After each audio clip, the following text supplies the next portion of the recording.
Aabot sa 9 milyong pisong halaga ng shabu ang nakumpiska ng Leyte Police Provincial Office sa isinagawang week-long simultaneous anti-criminality law enforcement operations.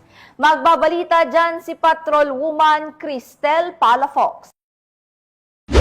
Nakumpiska ang mahigit sa 9.57 milyong halaga ng hininalang shabu at naresto ang 26 na individual sa pinaigting na simultaneous anti-criminality and law enforcement operations o SACLEO mula ika-19 hanggang 26 ng Nobyembre taong kasalukuyan. Sa pangangasiwa ni Police Brigadier General Jason L. Capoy, Regional Director ng Police Regional Office 8 at sa pamumuno ni Police Colonel Junicio D.C. Apas Jr., Provincial Director ng Leyte Police Provincial Office, nakapagsagawa ang Leyte PPO ng 25 anti-illegal drug operations sa buong lalawigan na binubuo ng 24 bypass operations at isang warrant of arrest enforcement. Nagresulta sa pagkakakumpiska ng 1,407.48 na gramo ng shabu at 0.47 na gramo ng marijuana na may katumbas na halaga mula sa Dangerous Drugs Board o DDB na 9.57 milyon.